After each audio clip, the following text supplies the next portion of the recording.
I want to begin by thanking Brett for that offertory piece. Thank you.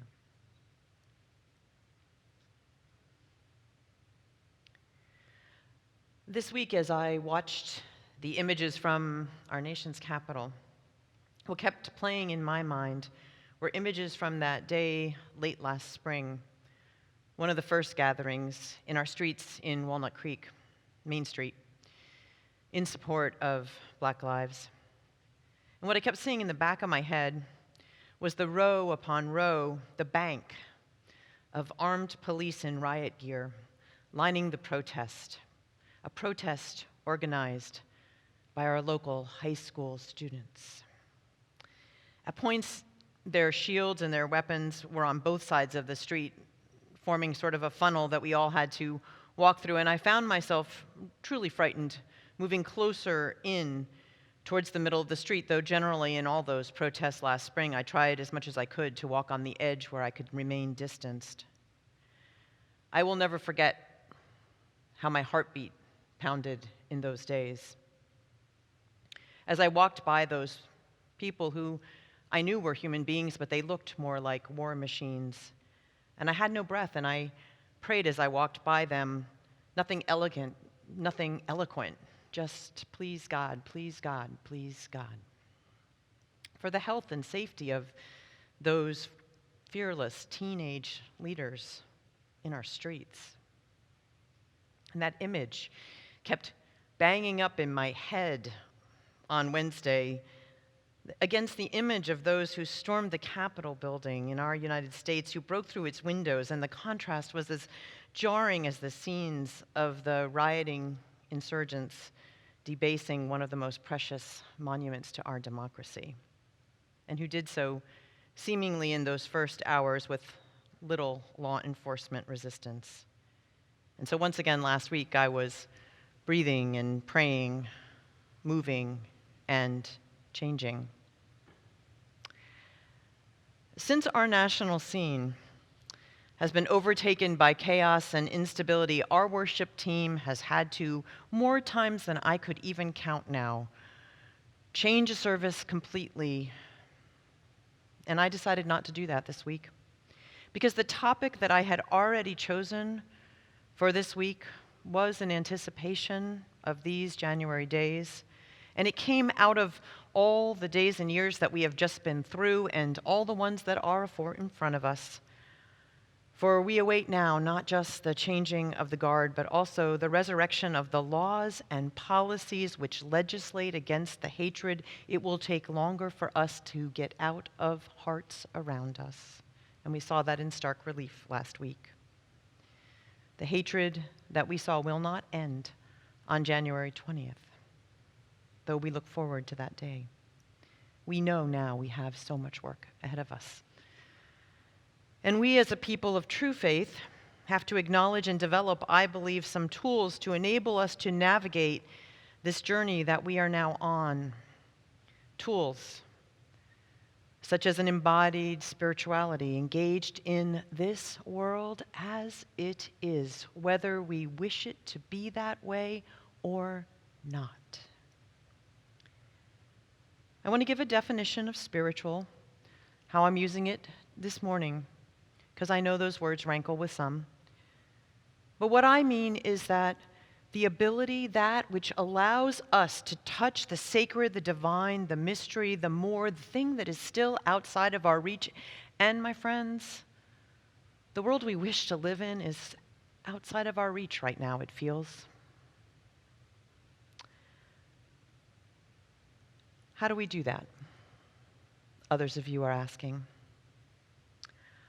First, and this is very important, we need to let go of false dichotomies. We need to stop thinking about, even in this week, spirituality versus science, action versus spirituality, purity versus engagement, and the hard one for us right now, us versus them. If we think about Wednesday and about Thursday and the images that we saw, we know this world isn't one in which we can live by ideals alone as much as we might want to. We can't live by concepts alone or intellectual ideas alone. Within our minds, we can't live alone, and we also can't just live in our emotions or in a sense of disembodied spirituality either. This either-or thinking, as with other forms of polarization, is false, and we know now that kind of falseness can also be deadly. If you are one who thinks that spirituality is bunk, that's fine. But think back as to how it might have helped you in these last days that we just came through. Instead of reading yet another analysis of what went wrong, to take a moment to take a breath, or go for a walk, or call someone you love. Not just to armchair quarterback it, but just to say, I care about you. How are you doing?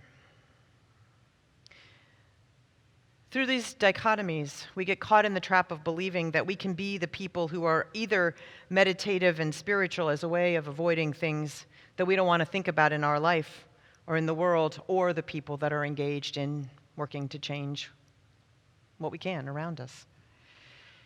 And if this is how you tend to think, imagine how it might have helped if you wanted to just stay in that ethereal world of the spirit, how it might have actually helped you feel a little less anxious this last week to actually read one of the analyses and actually start to see the places where we can, in fact, in the weeks and months and years to come, make change. How that might have helped so that we can work together to ensure that we do not allow this kind of freedom for terrorists and this pulpit for hatred. We who are people who can hold complexity need to give up the idea that spirituality is tainted by engagement in the world. That kind of spirituality is as much false news as the kind of patriotism we saw on our screens this week. It's fed by an industry which thrives on it, selling us retreats and crystals and all kinds of other things. In 1984, psychologist John Wellwood coined a term, spiritual bypass, which he said was one of the pitfalls of modern Western culture. And he defined it as, quote, turning away from what is difficult or unpleasant. If you do not feel strong enough to deal with the difficulties of this world, then finding ways to transcend your personal feelings altogether. And he pointed out that true spirituality is not purchased. It's not something we can gain. And it's not an escape like drugs or alcohol, food or work, for those, like all addictions, lose their effectiveness and can't provide enough comfort and escape in crisis times. And we are in crisis times. The beliefs that we inherit, the beliefs that we profess and try to live into here in this community, call on us to be engaged in this world. We'd like it to be another, but it's this one that we're stuck with. And they also say that the form of divinity that we believe in isn't almighty. It requires us to be actors as we can be. It doesn't allow any of us to be supreme over others. We don't believe in a God who chooses a particular leader to be above all the laws that we work so hard to craft together in all that messiness of democracy. We do believe that we create the beloved community together and that we create the needed laws together that keep us safe from the actions that come from fear. We believe that we need that humility to remember that we are, in fact, not just individuals acting always out of our individual self-interest, but actually part of a larger frame. And that is what true spirituality reminds us, that there is a world beyond our own wants, desires, and egos. Weeks like this teach us that we have to have some concept of something larger than the individual human ego. The work of Thich Nhat Hanh, the Buddhist monk, whose work has inspired me for more than 30 years, also was in my heart all week this week. He's a spiritual teacher who has helped many, countless, thousands through his life. with his spiritual teachings, but they are engaged teachings. They don't tell us to turn away from the world. He has written about anger and how we engage with anger, not practices that make us not ever feel our anger. Scientific research is showing us that the hormones and other things that are released in times of trauma and stress are something that we need tools to deal with. And now at this point, almost all of us have felt those biochemical reactions.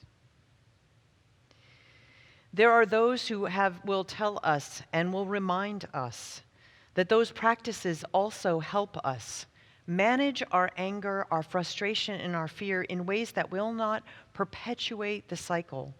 For as a global summit on trauma that was held over the last few days reminded us, stigmatization and shaming can set a society back for generations.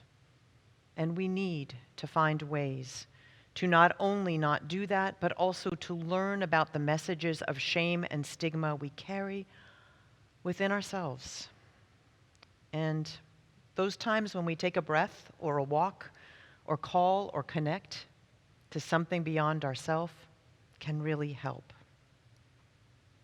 Those who teach activists now know that learning to breathe, meditate, know our emotions helps us actually do activism out of our highest values, not out of our deepest angers. And this is the reason why our Justice Night, which is this Tuesday, begins with nurture for solace and for the spirit.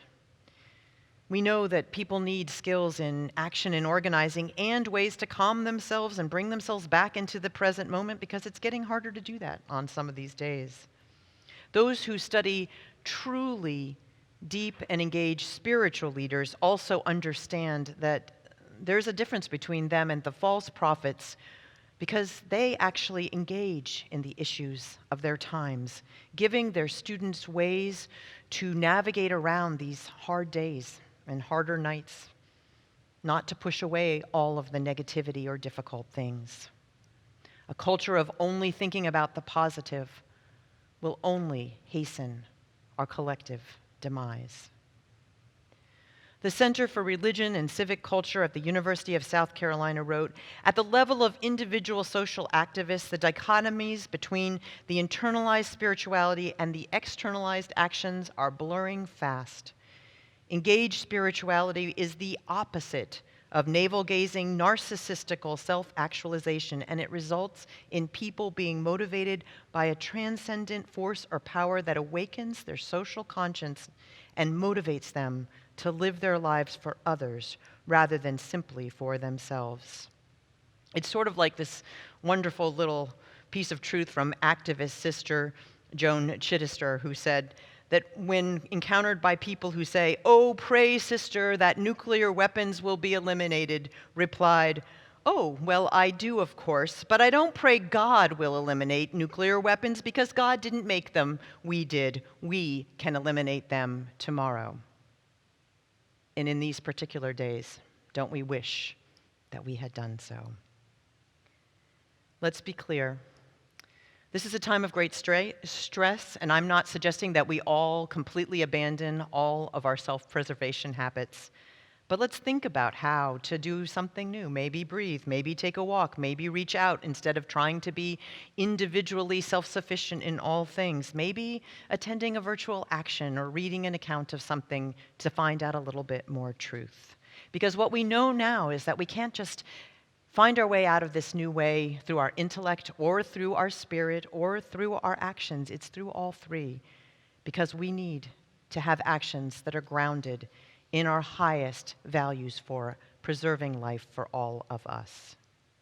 If spirit is a stumbling block for you, then just simply think of the spirit as that breath, that connection to something larger. You can call it whatever you like. You can call it community and seek to be part of building true communities where we can hold each other accountable and also learn and grow together, and also just hold each other when we need to be held.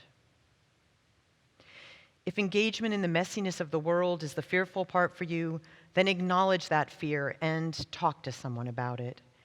If you're not motivated by fear, but rather by an idea that you don't want to be sullied by the world, then perhaps this week has shown that none of us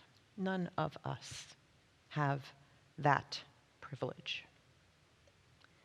This week, domestic terrorists invaded our nation's capital. People's lives were taken, and others were threatened, including our public servants of the highest order, those who already sacrificed so much to represent us. That we need to continue to act through our votes and perhaps in some time in the future through our bodies and our engagement in the streets is clear.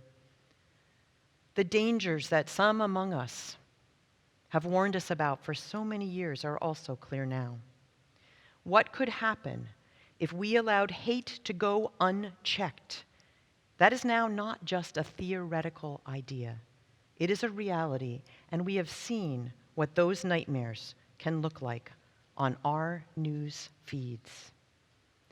And we have also seen in this week that has just passed the results of long years of work, especially by Black activists who have faithfully showed up even under demeaning conditions made possible by the repeal of the Voting Rights Act. We have seen those faithful be willing to say enough is enough, even to members of their own political parties. We have been reminded of what matters, protection of the imperfect and yet still essential democracy around us. As those dazed and confused tried to regroup as they could, like New Jersey Representative Kim, who spent time picking up trash in the Capitol building after it was pillaged because it hurt him so much to see that that was so defiled. In the aftermath of this week, we can do many simple acts. Send a card of thanks to those who represent us so well. Gratitude to those who keep the faith. We can pray through conversations with someone we know who may be lost in the world of conspiracy theories. We can invite them back with compassion. A spiritual act would also be to sit down with our own fears and angers and name them, rather than posting shaming or stigmatizing things in social media and continuing this lethal escalation. And it might be just sitting with the unthinkable escalations of deaths and infections by COVID and helping us all put our attention where it needs to be to stopping the natural disaster of this pandemic. Everything we profess here is just empty rhetoric unless we engage. And our engagement is only possible if we maintain our spirits and hear our hearts. Through the engagement of all that we are, we can embrace our common humanity, do our small part, work for a better world for ourselves, for those we love, and for those who will come after us. We cannot afford a kind of shallow hope, but we can afford the kind of hope that Loretta Williams, whose words Nasa shared with us, asks us. Loretta was a Black leader among us, often disillusioned, but who still believed in possibility. As we go into these weeks ahead, we can go protected with both a sense of purpose and a vision of what can be restored, and also with that deep ask that says with humility, we don't know all the answers. There is no simple solution. Yet we do affirm the values upon which our very lives, our very nation, and in fact, our world rests.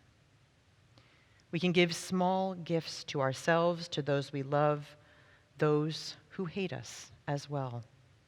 They may be short cries down long roads, but let us choose the path of love and unity as we continue with fierce and righteous anger to build the new way, grounded in the sorrow that we will not let those lives lost be lost in vain. In this way, may we march into the light of the Spirit, however we say its name.